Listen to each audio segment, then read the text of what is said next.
Hello hello, ici Audrey au micro de Bizarrerie.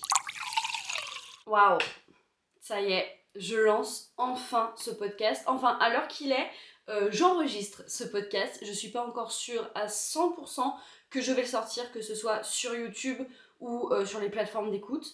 Mais pour tout vous dire, ça va faire bientôt peut-être 3-4 ans que je songe à lancer un podcast, que j'ai des milliards d'idées, que j'ai plein d'épisodes qui sont écrits, voire même enregistrés dans mon dictaphone. Voilà, pour vous dire à quel point je suis toquée. Hein. Pareil, le nom de Bizarrerie. Je vais vous raconter un petit peu l'histoire de ce truc-là, parce que c'est complètement fou. Mais avant, j'aimerais toucher un petit mot sur l'organisation de ce podcast, si jamais il sort, encore une fois. Si vous êtes sur YouTube, vous me voyez là parce que je filme et les épisodes seront diffusés sous format vidéo. Par contre, je tiens à préciser que ça reste un podcast aussi et donc il va être créé et conçu en termes généraux pour les plateformes audio. Donc même si je filme, parce que pour le moment je n'ai pas d'autres moyens d'enregistrement, eh bien j'aurai souvent, si vous regardez en vidéo, le regard peut-être perdu dans le vague, parce que là actuellement vous êtes posé devant ma fenêtre et donc du coup j'ai des magnifiques arbres avec des petits nids d'oiseaux, etc. Et pour moi c'est bien plus facile de parler en regardant les arbres par ici plutôt que de vous parler là face caméra en me voyant en plus sur le retour. Parce que le but de faire un podcast pour moi, et pas juste continuer mes vidéos YouTube classiques, c'est de pouvoir parler plus librement, plus longtemps, de vraiment développer des sujets à fond, sans me préoccuper du watch time, sans me préoccuper en fait de à quoi je ressemble, etc. Donc genre là, aujourd'hui, littéralement, j'ai fait aucun effort sur le make-up et tout. Alors certes, il y aura des épisodes où j'aimerais que ce soit un petit peu plus esthétique, machin, mais le but de faire un podcast, c'est de dire des choses intéressantes, de discuter avec vous, mais pas d'avoir une image en fait hyper léchée non plus. Ça franchement vous pouvez le voir dans mes vidéos YouTube et ça suffit amplement. Ceci étant dit, pardonnez-moi si jamais je regarde dans le vide en face de moi. Avant de débuter vraiment le cœur du sujet en fait d'aujourd'hui, qui sont les projets qui n'aboutissent jamais, vous allez voir, c'est un déroulement assez logique en plus, mais il faut que je vous raconte un petit peu la genèse de ce projet de Bizarrerie, pourquoi j'ai envie de lancer un podcast et d'où ça vient. Parce que bon, c'est le premier épisode, il arrive un petit peu comme un cheveu sur la soupe au milieu de plein d'autres podcasts. Mais pour moi, c'est vraiment genre un énorme pas en avant. Et on en reparlera tout au long de cet épisode avec cette thématique en fait des projets en termes généraux. Bizarrerie, à la base, les bizarreries ou bizarreries, j'ai pas encore décidé si je mettais le lait avant, mais c'est mon journal intime. J'écris depuis très très très longtemps, peut-être depuis mes 12-13 ans, un truc comme ça, et en fait, dès le premier jour, mon journal intime a porté un nom. Je sais pas trop pourquoi, mais ça m'est venu vraiment naturellement, Bizarrerie. Donc, en fait, je trouve que c'est un mot un petit peu mignon pour parler des choses bizarres, étranges, et ça peut englober, en gros du gros, tous les sujets que j'ai envie de discuter, parce que c'est littéralement, en fait, Bizarrerie, c'est littéralement ce qui se passe dans mon cerveau. C'est complètement comme ça que je le conscientise et que je le matérialise, en fait, dans ma tête. Bizarrerie, c'est pas péjoratif, c'est pas positif non plus, c'est à la fois mignon et à la fois étrange. Et oui, ça a une connotation qui est hyper neutre et hyper englobante. Et donc, bah ouais, enfin je sais pas, mon journal intime s'est appelé Bizarrerie dès le premier jour, que ce soit sur papier. J'ai beaucoup écrit sur ordinateur aussi. Enfin, j'ai beaucoup écrit en termes généraux sur ce qui se passait dans mon cerveau, sur les événements, sur comment je me sentais aussi beaucoup, mais aussi et surtout des réflexions très profondes sur des sujets plus ou moins précis. Et c'est exactement ce que je veux faire avec ce podcast-là. C'est parler de tout, de rien, et surtout développer des réflexions et des sujets qui soit me turlupinent, soit vraiment me tournent dans le cerveau, ou tout simplement où j'ai l'impression d'avoir une réflexion intelligente ou construite là-dessus. Et parfois j'aurais pas de trucs très construits et machin, et je voudrais juste discuter, mais j'ai tendance à aimer genre beaucoup décortiquer les choses et aller très en profondeur dans les mécanismes psychologiques, sociaux, etc. Sans dire que je suis une professionnelle de ça, hein, pas du tout, et même au contraire, ça va être ma vision très naïve de la vie, alimentée en fait par mes expériences, par ma vie, par mon prisme en fait de vie. Mais en fait, j'adore exprimer ça. Et voilà, et en fait, c'est comme un journal intime, mais partagé cette fois. Et ce truc-là de bizarrerie, il m'a suivi pendant très très très longtemps avant de prendre une vraie forme et vraiment un projet qui était plus ou moins partageable parce que j'avais déjà commencé à faire genre un blog, un site internet il y a très très longtemps aussi. Je devais peut-être avoir 14-15 ans et j'étais fascinée par les créatures mythiques et mythologiques et les trucs qui peuvent ne pas exister.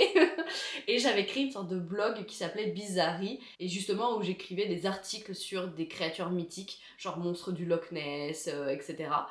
Et le truc c'est que ça n'a pas duré parce que ça n'avait pas une vraie essence, pas une vraie construction. Mais, et puis surtout je trouvais que ça me limitait trop, mais par contre le mot bizarrerie est toujours resté et j'ai toujours senti que je voulais en faire quelque chose. J'ai décidé de transformer Bizarrerie en podcast il y a peut-être 3 ans et demi, 4 ans, je sais pas trop pourquoi.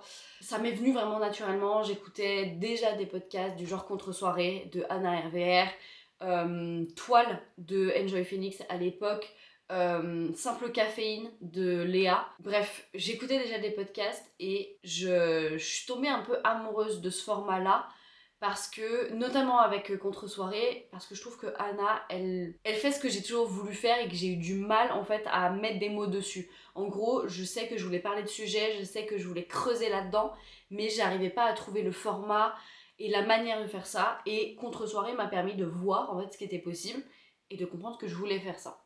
Voilà, j'adore parler, je parle beaucoup trop fort, beaucoup trop vite, beaucoup trop longtemps, mais ça me plaît, j'adore ça. Et donc le podcast, en fait, c'est littéralement la bonne porte ouverte, quoi.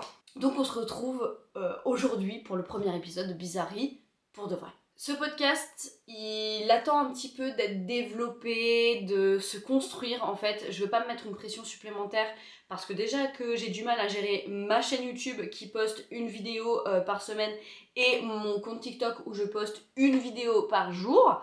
Alors si je me rajoute un podcast en plus, sachant que j'ai un travail conventionnel là-dedans aussi, donc j'ai pas un temps infini. Et surtout, j'ai pas envie de me mettre une pression à chercher des sujets pour avoir des sujets et vous sortir des épisodes parce que je dois sortir des épisodes. Donc pour le moment, c'est sûrement voué à évoluer, mais pour le moment, ce podcast va s'intégrer dans mes vidéos de la semaine en fait sur YouTube et je sortirai un épisode de Bizarrerie une fois par mois.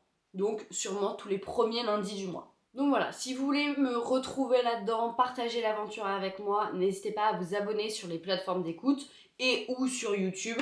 N'hésitez pas à aller voir tous mes réseaux sociaux en termes généraux. Je suis pas très active sur Instagram, même si je poste au moins 1 ou 2 stories par jour.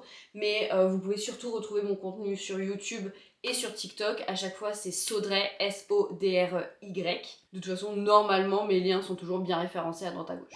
Ceci étant dit, nous pouvons commencer le cœur du sujet.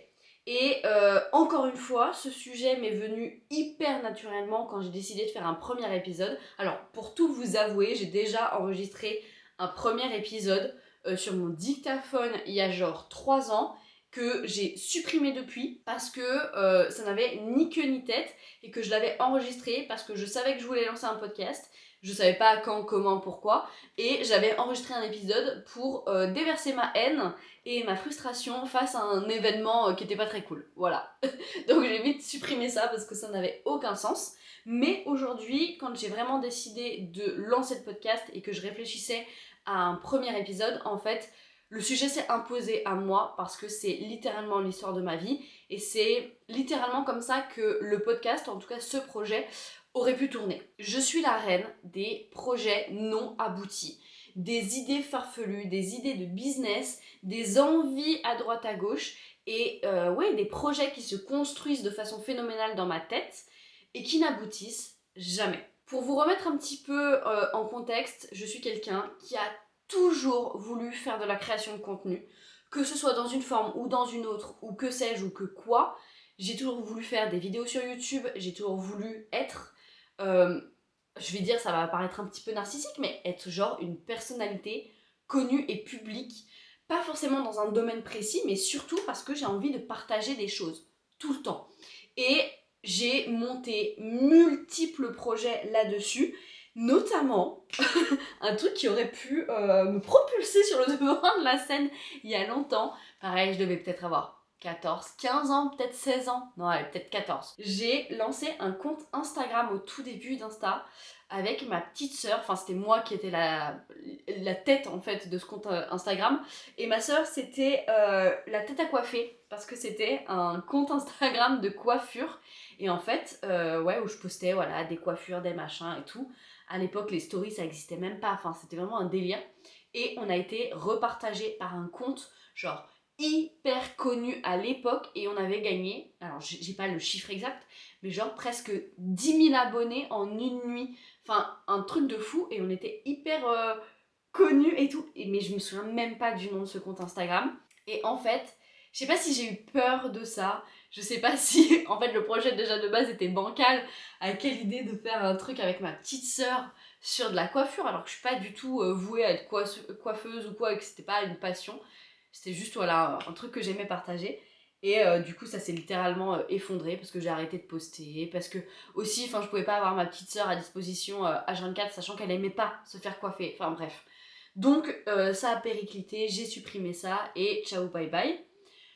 Ensuite, j'ai essayé de monter une toute petite chaîne YouTube aussi où j'ai dû poster peut-être 4 ou 5 vidéos. D'ailleurs, j'ai encore ces vidéos-là sur des disques durs. C'est vraiment pépite et c'était trop mignon et c'était vraiment, vraiment littéralement la Enjoy Phoenix de l'époque avec des petits getting ready, des night routines après le collège, le lycée, machin. Enfin, c'était trop cool, j'avais adoré faire ça, mais pareil, je me suis dit, ouh là là là là, si les gens, mes amis et tout, découvrent ça, je suis fichue. Et j'assumais pas assez ce côté-là. Alors que peut-être que ça aurait pu percer si j'avais pas abandonné, je serais pas bloquée ici, maintenant, aujourd'hui, dans ma création de contenu. Mais voilà, ça fait partie de mon histoire. Donc j'ai toujours voulu faire de la création de contenu, mais mes projets en tout cas, ceux-là, je les sortais toujours sur un coup de tête. Je crée un truc sur un coup de tête. Je poste un ou deux trucs et après, je me retrouve bloquée parce que c'est pas construit, parce que ma réflexion va pas jusqu'au bout ou parce que je prends peur ou machin. Et en fait, je suis une grande anxieuse et j'ai très peur de l'inconnu et j'ai très peur des choses que je contrôle pas. Et donc, la création de contenu, littéralement, c'est donner de la création pour des gens qu'on ne connaît pas, qui vont avoir des réactions qu'on ne connaît pas. Et ça va prendre une direction ou une autre sans franchement qu'on contrôle le truc. J'ai eu plein de projets comme ça qui n'ont pas abouti parce que j'avais pas un bon plan dans la tête. Ça, c'est un premier point sur mes projets non aboutis, c'est que c'est bien d'avoir l'idée, c'est bien de se lancer, mais il faut assumer derrière et il faut en fait faire des projets complets et sensés. Et généralement, les projets que j'arrive à lancer, on va parler ensuite des projets que je ne lance pas et qui n'aboutissent pas du tout, mais là, les projets, même si je les lance, généralement, j'arrive pas à les assumer jusqu'au bout. Et le but, c'est évidemment que je fasse pas ça avec le podcast, mais généralement, même quand j'arrive à sauter le pas pour faire les choses, j'arrive pas à aller au bout du truc. Parce que pour moi, la grande idée reçue sur les projets qui n'aboutissent pas, c'est ça, c'est les gens qui ont peur de sauter le pas, etc. et machin. Moi, je crois pas que ce soit ça mon problème. Ce sera autre chose qui vient encore après et qui est encore plus poussé en fait dans sa réflexion. Mais voilà, le contexte est posé et vous voyez un petit peu en fait dans quel état d'esprit je suis sur ce sujet-là. Il faut savoir aussi que j'ai une imagination qui est débordante, que j'imagine toujours beaucoup de choses et qu'il se passe beaucoup de choses et beaucoup de réflexions dans ma tête. Ce qui fait que des idées de business, des idées de podcasts, des idées de sujets, des idées de séries de vidéos, etc. J'en ai un millier à la seconde et que j'en mets l'immense majorité à la poubelle constamment. Et parfois même, je suis tellement submergée d'idées et en fait, j'ai l'impression que ça se construit tout seul dans ma tête, que parfois j'ai l'impression qu'une idée, elle est géniale sans avoir le recul nécessaire. Donc, je fais toujours plein de plans sur la comète.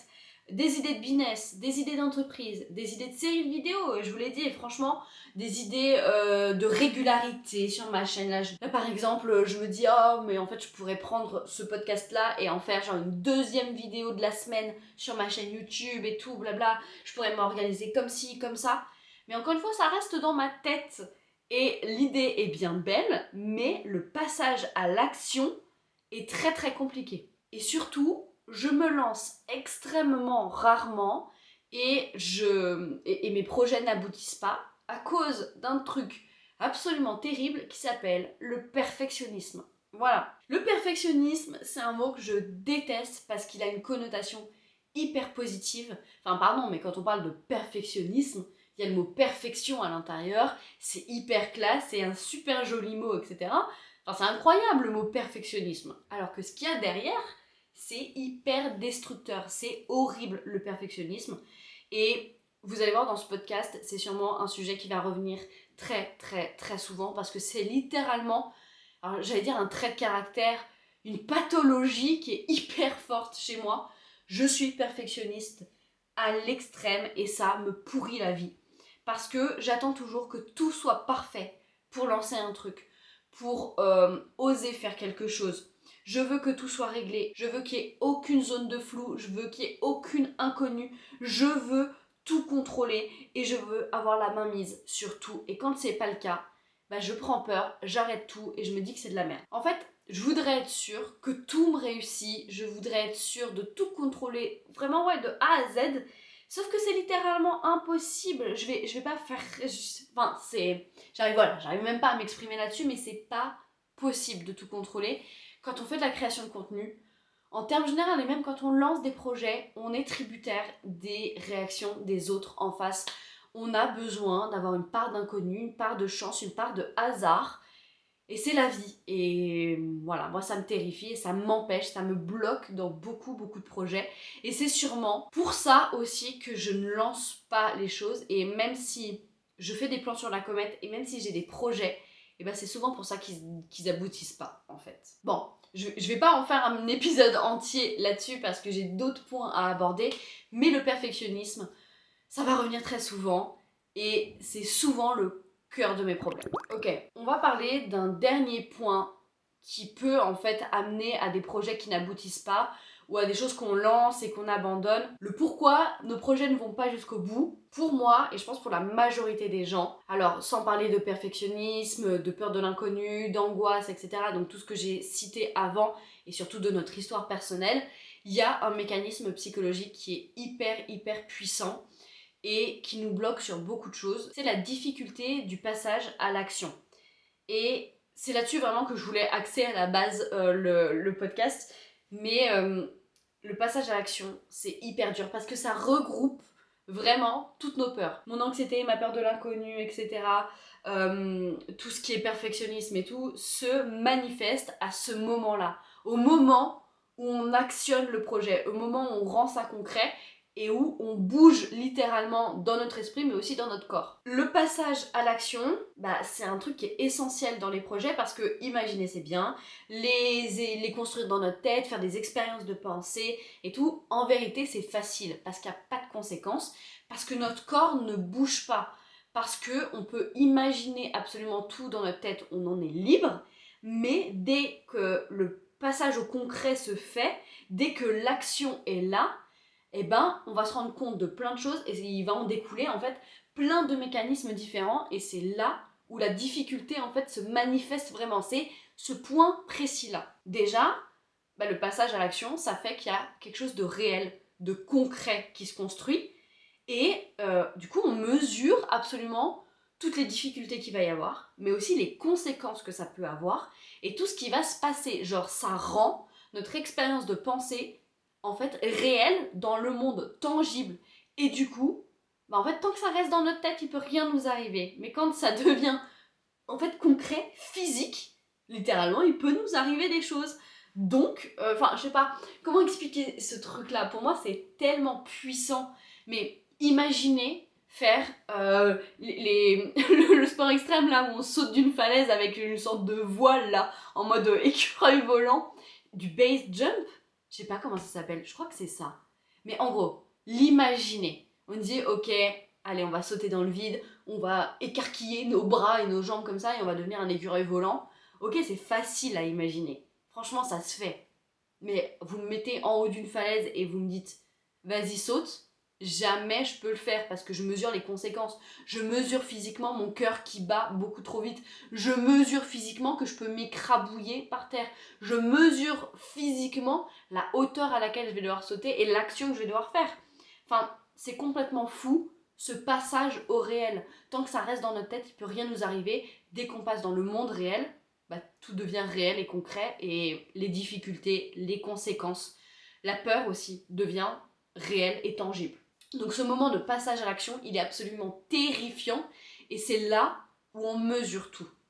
Et c'est pour ça aussi, alors là je divague peut-être un petit peu, mais c'est pour ça que imaginer nos projets, les construire sans avoir une base concrète et physique, c'est hyper nul et dangereux, parce que on peut tout imaginer dans la tête. On peut tout faire dans notre tête, mais le moment du passage au réel, c'est là où on se rend compte de toutes les difficultés, des trucs administratifs qu'on va devoir faire, des points bloquants, des peurs, des obstacles, etc. Et donc si on imagine de A à Z notre truc dans notre tête, en fait, la réalité pourra jamais se calquer parfaitement sur ce qu'on a imaginé, et donc on aura fait beaucoup de travail d'innovation, de construction dans notre tête, alors que ça ne peut pas s'appliquer dans le réel, et donc c'est littéralement une perte de temps. Je sais pas si vous comprenez exactement, mais bref, ce passage-là est hyper dur. Aussi, il est très dur dans notre énergie, dans notre physique, parce que mine de rien, ça demande un effort physique, ça demande un effort dans notre corps.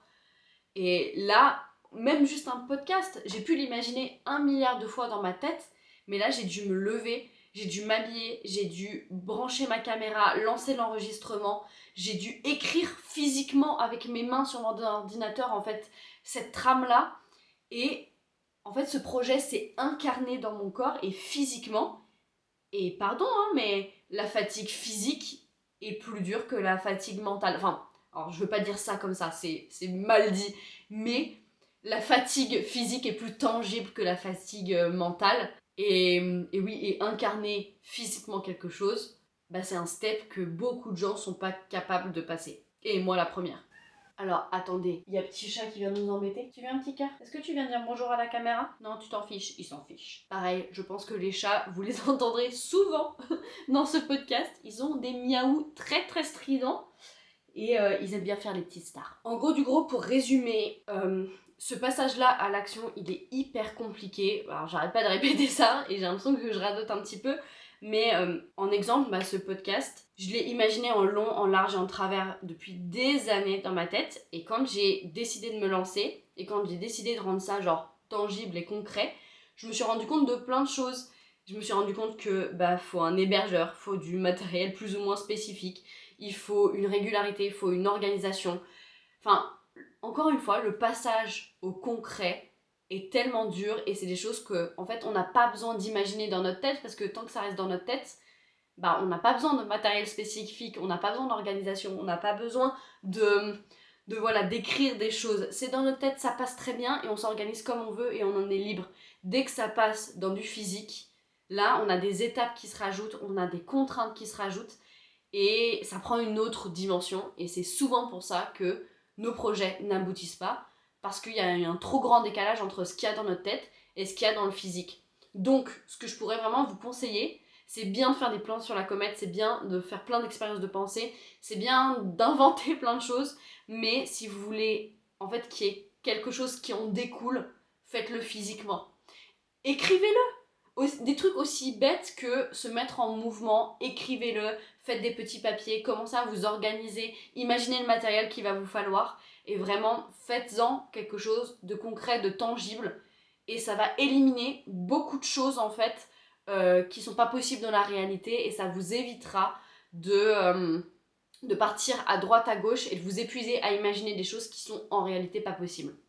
Alors, ça peut avoir cet effet entre guillemets négatif de désherber et d'enlever en fait les trucs qui sont pas possibles, mais ça peut aussi transformer des choses, en fait de révéler des potentiels, de réussir à rendre des choses plus concrètes et à sortir des choses de votre tête et vous rendre compte que en fait le passage à la réalité est peut-être pas aussi difficile et il est possible. Donc ça peut que aider. Faire ce passage-là au concret, c'est que positif. Bref, ça fait déjà, je vois sur ma caméra, plus de 30 minutes que je parle. Je sais pas du tout comment je vais monter cet épisode, que ce soit sur YouTube. En fait, pour tout vous avouer, je déteste faire ce genre de vidéo-là où je parle pendant des heures. parce que le montage est trop chiant, c'est abominable. Donc je pense qu'il n'y aura aucun effort de montage qui sera fait en vidéo. J'essaierai juste de rendre ça agréable en audio parce que voilà. Pendant la moitié de la vidéo, là de toute façon je vais regarder sur mes petits arbres en face, vous le savez. Bref, je vais faire de mon mieux, c'est un premier épisode, on va essayer de pas trop se mettre la pression. Mais dans tous les cas, n'hésitez pas à vous abonner, à suivre le projet, à me proposer plein de sujets qui vous paraissent intéressants. Sachant que moi aussi de mon côté, genre j'ai au moins 4 ou 5 épisodes qui sont quasiment écrits. Donc ne vous inquiétez pas, on va garder cette régularité de tous les premiers lundis du mois. Mais j'ai de quoi faire et la régularité sera là parce que je pense que je vais filmer, monter plein d'épisodes en avance. N'hésitez pas voilà, à mettre des notes sur vos plateformes d'écoute, ça m'aide beaucoup à me donner plein de retours dans les commentaires, YouTube ou pas, ou machin. N'hésitez pas à aller me voir sur TikTok. Bref, soyez à fond dans ce projet-là, essayez de me soutenir par tous les moyens possibles si vous le souhaitez, hein, je vous oblige pas évidemment. Mais voilà, ça me ferait trop plaisir et ça m'encourage dans ce genre de projet-là et ça m'aide à les mettre dans la réalité. Bref, je vais arrêter de parler, j'ai la bouche très sèche, il faut que j'aille boire un coup. N'hésitez pas, encore une fois, à faire tout ce que vous pouvez. Lancez vos projets, allez-y, n'ayez pas peur des conséquences et rendez ça concret. Je sais pas comment terminer ce podcast. Est-ce que je termine comme mes vidéos YouTube? J'en sais rien. Bref, encore un truc qu'il va falloir que je trouve dans le concret. Allez, ciao.